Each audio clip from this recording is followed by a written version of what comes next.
പഹൽഗാം തീവ്രവാദി ആക്രമണത്തിനു ശേഷം ഇന്ത്യ പാകിസ്ഥാൻ സംഘർഷം രൂക്ഷമാവുകയാണ്. സിന്ധു നദിയിൽ നിന്നുമുള്ള ജലം തടഞ്ഞതും പാകിസ്ഥാനുമായുള്ള വ്യാപാര ബന്ധം അവസാനിപ്പിച്ചും ഇന്ത്യ തിരിച്ചടിച്ചിരിക്കുകയാണ്. അതിർത്തിയിൽ കൂടുതൽ സംഘർഷഭരിതമായ അവസ്ഥയാണ്. ഇന്ത്യയുടെ പടപ്പുറപ്പാട് പാകിസ്ഥാനിൽ ഭയത്തിന്റേതായ സാഹചര്യം സൃഷ്ടിക്കപ്പെട്ടതായി അന്താരാഷ്ട്ര മാധ്യമങ്ങളും റിപ്പോർട്ട് ചെയ്യുന്നുണ്ട്. യുദ്ധത്തിലൂടെ തിരിച്ചടിക്കുമെന്ന് പറയുമ്പോഴും പാകിസ്ഥാന്റെ സാമ്പത്തിക സ്ഥിതി അതിദയനീയമാണ്. വിദേശ നാണ്യശേഖരം എക്കാലത്തെയും താഴ്ന്ന നിലയിലാണ്. പാകിസ്ഥാൻ ഗുരുതരമായ സാമ്പത്തിക പ്രതിസന്ധിയാണ് നേരിടുന്നത്. പാകിസ്ഥാൻ രൂപയുടെ മൂല്യത്തകർച്ച, വർദ്ധിച്ചു വരുന്ന പണപ്പെരുപ്പം, വിദേശ നാണ്യ കരുതൽ ശേഖരം കുറയൽ എന്നിവയാൽ ഇത് അടയാളപ്പെടുത്തുന്നു. അമിതമായ ബാഹ്യവായ്പ, രാഷ്ട്രീയ അസ്ഥിരത, ഉക്രൈൻ യുദ്ധം പോലുള്ള ആഗോള സംഭവങ്ങളുടെ ആഘാതം എന്നിവയുൾപ്പെടെ വിവിധ ഘടകങ്ങളാണ് ഈ പ്രതിസന്ധിക്ക് കാരണമായത്. പഹൽഗാം തീവ്രവാദി ആക്രമണത്തിന് ശേഷം ഇന്ത്യ കൈക്കൊണ്ട കർശന നടപടികളും ഈ പ്രതിസന്ധിയെ അതിന്റെ മൂർധന്യാവസ്ഥയിൽ എത്തിച്ചിട്ടുണ്ട്.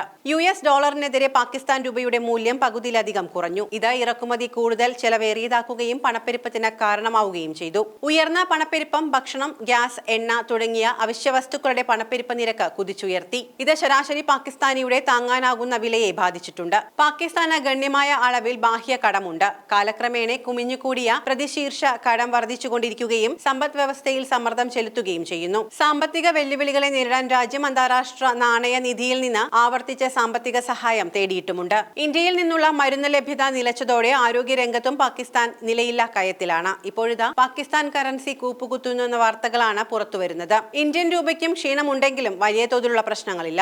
എന്നാൽ പാകിസ്ഥാന്റെ അവസ്ഥ അത്ര സുരക്ഷിതമല്ല. പാക് കറൻസിയുടെ മൂല്യം ഓരോ ദിവസം ചെല്ലുന്തോറും ഇടിയുകയാണ്. മേഖലയിൽ മറ്റ് ഏഷ്യൻ രാജ്യങ്ങളുമായി താരതമ്യം ചെയ്യുമ്പോൾ പാക് കറൻസി വളരെ താഴ്ന്ന നിലയിലാണ്. ഭീകരവാദം തകർത്ത അഫ്ഗാനിസ്ഥാന്റെ കറൻസിയേക്കാൾ പിന്നിലാണ് പാക് കറൻസിയുടെ മൂല്യം. ഇപ്പോൾ ഭൂട്ടാൻ, ബംഗ്ലാദേശ്, ഇറാഖ് എന്നീ രാജ്യങ്ങളിലെ കറൻസികൾക്ക് താഴെയാണ് പാക് കറൻസി. US ഡോളറുമായി പാകിസ്ഥാൻ കറൻസിയുടെ വിനിമയ മൂല്യം 306.33 ആണ്. അതായത് ഒരു US ഡോളർ വാങ്ങാൻ 307 പാകിസ്ഥാൻ രൂപ ആവശ്യമായി വരും. ഇന്ത്യയിൽ അത് 85 രൂപയാണ്. തുടർച്ചയായി ഉണ്ടാകുന്ന പ്രകൃതി ദുരന്തങ്ങളും ആഭ്യന്തര കലാപങ്ങളും പാകിസ്ഥാന്റെ സമ്പദ് വ്യവസ്ഥയെ തകർക്കുന്നതിൽ നിർണായക പങ്ക് വഹിച്ചിട്ടുണ്ട്. വിദേശ നിക്ഷേപകർ പാകിസ്ഥാനെ ഏറെക്കുറെ ഉപേക്ഷിച്ച മട്ടാണ്. തിരിച്ചുവരവ് സൂചനയ്ക്കിടെ തിരിച്ചടി. കഴിഞ്ഞ മാസം അന്താരാഷ്ട്ര നാണയനിധി പാകിസ്ഥാന് $2 ബില്യൺ വായ്പ അനുവദിച്ചിരുന്നു. 3 പതിറ്റാണ്ടിനിടെ ആദ്യമായി പണപ്പെരുപ്പം 0.7% കുറഞ്ഞിരുന്നു. പിടിച്ചു നിൽക്കാൻ സാധിക്കുമെന്ന് തോന്നിച്ചെടുത്താണ് പഹൽഗാം കൂട്ടക്കൊല ഉണ്ടാകുന്നതും അതിനു പിന്നിൽ പാകിസ്ഥാന്റെ പങ്ക് വ്യക്തമാകുന്നതും. വിലക്കയറ്റം വീണ്ടും പിടിവിട്ടുയരാൻ ഇപ്പോഴത്തെ സംഭവ വികാസങ്ങൾ കാരണമാകുമെന്നാണ് വിലയിരുത്തൽ. അരി, പച്ചക്കറി, പഴം, ചിക്കൻ എന്നിവയുടെ വില അതിവേഗം കുതിക്കുകയാണ്. 1 കിലോ അരിയുടെ വില കറാച്ചിയിലും ലാഹോറിലും മാർക്കറ്റുകളിൽ 340 രൂപയ്ക്ക് മുകളിലായി. 1 കിലോ കോഴിയിറച്ചിക്ക് കൊടുക്കേണ്ടി വരുന്നത് 800 രൂപയാണ്. പഹൽഗാം സംഭവത്തിന് മുൻപ് അന്താരാഷ്ട്ര നാണയനിധി പാകിസ്ഥാന്റെ വളർച്ചാ നിരക്ക് 2.6% ആയിരിക്കുമെന്ന് വിലയിരുത്തിയിരുന്നു. ജനുവരിയിലെ 3% അനുമാനത്തിൽ നിന്നായിരുന്നു ഈ കുറവ്. ഇപ്പോഴത്തെ പ്രശ്നങ്ങൾക്ക് പാക് സമ്പദ് വ്യവസ്ഥയ്ക്ക് കൂടുതൽ തളർച്ച സമ്മാനിക്കുമെന്ന് ഉറപ്പാണ്. ഇന്ത്യയിൽ നിന്നുള്ള വെള്ളത്തിന്റെ വരവ് കുറഞ്ഞതോടെ കൃഷിയിൽ നിന്നുള്ള വരുമാനവും ഇടിയും. പാകിസ്ഥാന് വിദേശ നാണ്യം നേടിക്കൊടുക്കുന്നതിൽ കാർഷിക മേഖലയ്ക്ക് വലിയ പങ്കാണുള്ളത്.